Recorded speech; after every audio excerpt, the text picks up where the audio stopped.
اب میں آپ کو ایک حدیث سنانے چلا ہوں جس میں ایک عجیب نقشہ سامنے آتا ہے کہ یہ مہدی جب ظاہر ہوں گے تو کس طور سے ظاہر ہوں گے، ان کے ظہور کی کیفیت کیا ہوگی، کیف یظہر۔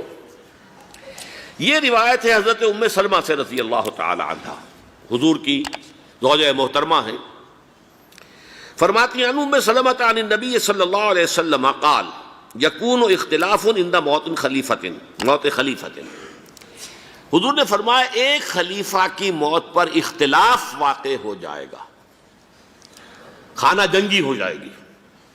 فَيَخْرُجُ رَجُلٌ مِّنْ أَهْلِ الْمَدِينَةِ حَارِبًا إِلَىٰ مکہ، پھر مدینے کے لوگوں میں سے ایک شخص نکلے گا، بھاگے گا اور جا کر پناہ لے گا اور چھپ جائے گا مکے میں۔ فَيَأْتِيهِ نَاسٌ مِّنْ أَهْلِ مکہ، پھر اس کے پاس آئیں گے اہل مکہ، مکہ کے لوگ، فَيُخْرِجُونَهُ، اور اسے نکالیں گے، جہاں وہ چھپے ہوئے ہوں گے وہاں سے نکالیں گے۔ وَهُوَ كَارِهٌ، اور وہ بالکل اس کو پسند نہیں کر رہے ہوں گے، نہ وہ خواہش مند ہوں گے کہ ان کے ہاتھ پر بیعت کی جائے، نہ وہ یہ چاہیں گے کہ وہ میدان میں آئیں اور ان کو جو ہے اپنا لیڈر مانا جائے۔ وَهُوَ كَارِهٌ فَيُبَايِعُونَهُ بَيْنَ الرُّكْنِ وَالْمَقَامِ، لیکن لوگ جو ہے پھر اصرار کے ساتھ ان کے ہاتھ پر بیعت کریں گے رکن اور مقام کے درمیان۔ رکن وہ کونا ہے خانہ کعبہ کا جس میں حجر اسود لگا ہوا ہے، اور مقام ابراہیم جو ہے، ان دونوں کے مابین جو یہ علاقہ ہے یہاں پر وہ بیعت ہوگی۔ وَيُبْعَثُ إِلَيْهِ بَعْثٌ مِّنَ الشَّامِ، ان کے خلاف ایک لشکر بھیجا جائے گا شام سے۔ نہیں کہا جا سکتا کہ باسی حکومت اس وقت کی جو ہے اس کی طرف سے کوئی مسئلہ اس طرح کا اٹھ کھڑا ہو، اس لیے کہ ابھی تو بہرحال باسی حکومت وہاں ہے۔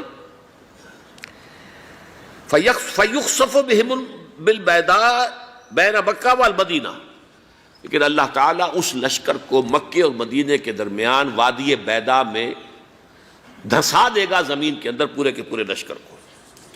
فَإِذَا رَأَى النَّاسُ ذَلِكَ، جب لوگ یہ دیکھیں گے کہ اتنی بڑی نشانی ظاہر ہو گئی، أَتَاهُ أَبْدَالُ الشَّامِ وَعَصَائِبٌ من العراق فَيُبَايِعُونَهُ، اب شام سے سارے کے سارے جو اولیاء اللہ ہیں وہ بھی آئیں گے، اور عراق سے جوق در جوق لوگ آئیں گے اور ان سے بیعت کریں گے۔ وَيَعْمَلُ فِي النَّاسِ بِسُنَّةِ نَبِيِّهِمْ، پھر وہ عمل کریں گے لوگوں کے مابین، حکومت کریں گے اپنے نبی کی سنت کے مطابق۔ وَيُلْقِي الْإِسْلَامُ بِجَرَانِهِ، اور اسلام اپنی گردن زمین پر ٹکا دے گا۔ وَالْأَرْض فِي الْأَرْض، زمین میں۔ فَيَلْبَسُ 7 سنین، پھر وہ 7 برس تک حکمران رہیں گے۔ ثُمَّ يُتَوَفَّى، پھر ان کا انتقال ہوگا۔ وَيُصَلِّي عَلَيْهِ الْمُسْلِمُونَ، اور مسلمان ان پر نماز پڑھیں گے۔ یہ جو میں نے آپ کے سامنے نقشہ کھینچا ہے، اس سے اب میں ایک نتیجہ نکالتا ہوں، اسے بھی میرا گمان کہیے، اختلاف بھی کر سکتے ہیں آپ، اگر اس کو وزنی سمجھے تو قبول بھی کر سکتے ہیں۔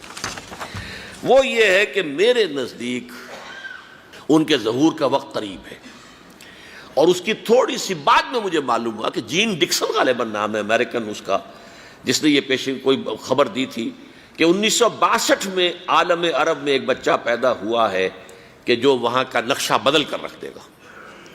یہ جین ڈکسن کی غالباً پیشن گوئی ہے۔ بہرحال مجھے اس کی پیشن گوئی سے کوئی دلچسپی نہیں ہے، میں تو جو احوال دیکھ رہا ہوں، یعنی اسرائیل کا قائم ہو جانا، اور اس کے بعد اب یروشلم کا مسلمانوں کے ہاتھوں سے نکل جانا، اور اب گویا کہ وہ الملحمۃ العظمیٰ جو ہے تلی کھڑی ہے، کسی بھی وقت جو ہے یہ جو ہے وہ لاوا پھٹ سکتا ہے، آتش فشاں پھٹ سکتا ہے۔ تو یہ تمام حالات ایسے ہیں کہ جن کی وجہ سے میں سمجھتا ہوں کہ ایک تو جو قرآن مجید کے اشارات میں نے آپ کو بتائے، 14 صدیاں، 14 دن میں چاند کا پورا ہونا، والقمر اذا اتسق، 14 دن میں 14ویں کا چاند۔ اسی طرح اب یہ 14 صدیوں کے بعد یہ صدی جو 15ویں صدی ہے، یہ در حقیقت ظہور امام مہدی کی صدی ہے۔